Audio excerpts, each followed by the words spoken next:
Good evening, everyone. Thank you for watching Kentucky Sports Television. I'm Thomas Beisner. UK lost the game last night, but that wasn't all they lost. According to UK officials, Nerlens Noel is now officially out for the rest of the season with a torn ACL. He's expected to undergo surgery within the next 2 to 3 weeks, and typically recovery time for that injury is 6 to 8 months. Noel tweeted out this afternoon, quote, "Minor setback for a major comeback. I love you all and can't thank you all enough for the prayers."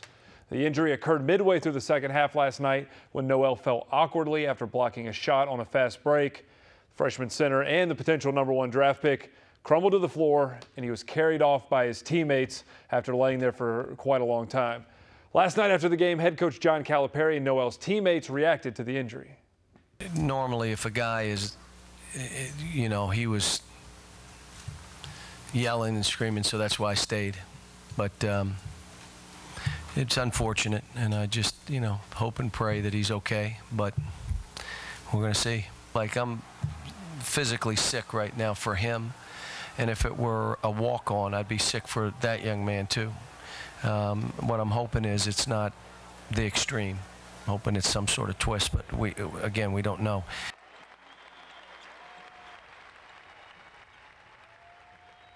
Noel ended the Florida game with 8 points and 2 blocks. Up to this point in the season, he's averaged almost 11 points, 10 rebounds, and 5 blocks per game. Last night, we asked to hear from you your thoughts on the game as well as Noel's injury. You left messages about the game, but first, here's what you had to say about Nerlens' injury and KSTV's Fan Sound Off.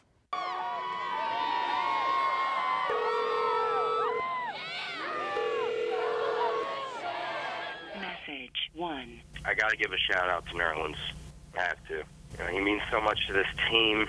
He brings passion, resilience, determination, work ethic. He brings it all for this team. And with him out, I can't think of anyone that this team could turn to for inspiration. I give all my prayers to Nerlens, and I pray that he'll be okay. Message 2. I just want to say I hope Nerlens is okay. The game sucked, but after he went down, I pretty much didn't even watch anymore. I was almost in tears thinking about Nerlens being hurt. I just, you know, Big Blue Nation's praying for him. Just, I hope he's okay. Message 3. Advisor, this is Jordan Dennis. I'm a big follower for about 4 or 5 years now, and my comment that I wanted to talk to you about is the fact that Nerlens had a very serious injury on the floor, and the only people helping him off the court were UK players who were actually active in the lineup. There were the 5 players active in the game, and I just wanted to see what you thought about that, man. Like, where's the cart? Where's the stretcher? Where's any kind of equipment to help him off the floor? Message 4. Get well soon, Nerlens. This is Brandon Monroe from Lawrenceburg, Kentucky. Not giving up on the season. Sky's not falling. We'll be just fine. We'll bounce back after this. We'll be just fine. Get well soon, Nerlens. Let's learn from this and let's roll. We're going to hear more just here in a little bit more about the game. First, joined by Alex Risen from WTVQ. And Alex, the injury, we'll start. The most powerful thing about this, I mean, you see Nerlens screaming on the ground, was his teammates carrying him off the floor. I think that was kind of the image that kind of resonated with people because they don't always look like a close group when they're playing. You know, they're so disjointed on offense, but this is a group of kids who's very, very close to each other. They go through the same struggles. They have the same goals of the NBA and things like that. And to see him go down, it was very moving almost to see his teammates carry him off. But at the same time, as a Kentucky fan, your heart had to sink seeing that happen. Yeah, I mean, like you said early in the game, they were disjointed just in playing, and luckily we're in the game early on. But Nerlens, you know, Cal's been preaching all season long: hustle, heart, be selfless. No, you know, don't play selfish basketball. Not just offensively, but don't go down there and, you know, give up the easy lane. Nerlens getting back there for the block. It's one of those things that now, as you start thinking back of all the things that Cal said, he's one of the guys that's always done everything he's been asked, and now it seems like it might have caught up with him in the wrong way. That was a play that epitomized his I mean, essentially, Nerlens' career is over at UK. For this. I mean, you assume he's going to the NBA. It would be shocking if he didn't.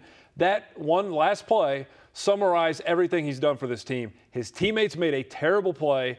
He saved them by sprinting his heart out down the court, blocking a shot, and then fell awkwardly, of course. His impact, you know, we talk about what he does for stats, blocking shots, rebounds, but he's so important to this team, things that don't show up. How different is this team now if Nerlens is not able to play, or now he's not going to play the rest of the season? How worried should Kentucky fans be about with this team now? I mean, he was the energy guy. If there was one guy that you could pull from the other teams in the past, the Michael Kidd-Gilchrist motor, you know, you would like to think it was going to be Alex Poythress, but Nerlens picked that up. He was the one guy who had that energy, who had that kind of guts to get things going. And now with him out, who is going to take over that position? Does Kyle Wiltshire have to step up even more? I mean, he was the point production guy here in conference play. Where do you turn? Does Willie Cauley-Stein have to step up? Of course, he has to fill in some type of role, but you have to see more out of guys. And all season, again, the whole thing about Cal wanting his guys to be selfless, I don't know if it's the other direction. I think that they're so worried about doing the wrong thing for the other guys that they are disjointed and that they actually care too much, and that's what's kept them from looking like they are a bad team in terms of chemistry instead of a good team of chemistry. I think they care too much. Uncle Julius with Alex and Archie, and now Nerlens going out, obviously everybody helping him off the court. I think they're actually a very close-knit group that seems to be disjointed. Yeah, you mentioned Willie Cauley-Stein as a part of that. His role is called upon times 10 at least. I think as a fan and just watching these games, you're very intrigued by his potential, and he's done so well. Projected as a fringe lottery pick, maybe a first-rounder. This kind of, you assume that he's going to continue the way he's been playing. This is going to make him a lock for the lottery, or he's probably gone now. How much slack can he pick up for Nerlens realistically, though, filling in that role? Well, coming off his own knee rehab injury, luckily for obviously all the Kentucky fans out there, he did step up. Double digits, I think, all 3 games since he's been back. But how much can you really expect this guy to do? And what happens, you know, cross your fingers. You don't even want to say something like that, but what if Willie Cauley-Stein has to sit out a couple more games too because of the role that he now has to take on, putting too much physical strain on that rehab knee? What if he goes down? Then you've got nothing. You've got nothing down low except for Kyle Wiltshire, who's obviously a lot different than both Nerlens and Willie. And what worries me is Nerlens did such a great job of masking deficiencies by other players. Kyle Wiltshire, we say, is a bad defender. We have not seen Kyle Wiltshire play defense without Anthony Davis or Nerlens Noel behind him. I mean, if he can't, you know, he's improved. If he can't keep guys in front of him, he's going to look infinitely worse because there's no shot blocker back there. Same for the guys on the perimeter. This team didn't really have an identity. The closest thing they had to it was defense. So they were going to hang their hat on defense. Now Nerlens is out.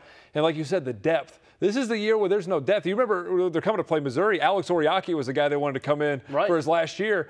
How huge would that be to have a guy like that?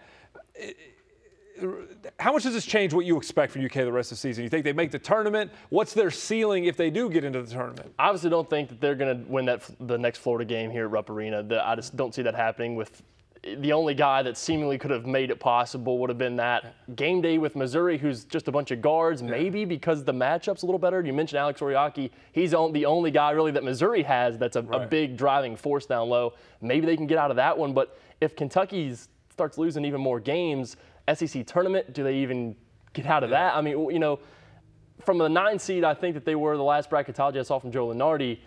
It starts slipping real quick, especially when you take into account Nerlens being out. How many games can they win if they can win any of the remaining games? A trip to Knoxville coming up isn't any easier either. Exactly, and good point, because Andy Katz tweeted today that Kentucky is now, according to the committee chairman of the NCAA tournament, being evaluated how they play without Nerlens. So basically from here going forward is how they're going to perceive Kentucky because of their team now. So the schedule is backloaded already, and now Nerlens is not there. So very important to win some of these games, if not all of them down the stretch. Now, the Nerlens Noel injury was certainly a turning point in the game, but it was not the deciding factor. Next, we're going to break down Kentucky's subpar guard play and talk about how it put the Cats in a hole they could not climb out of. That's right after this check of the forecast on CN2.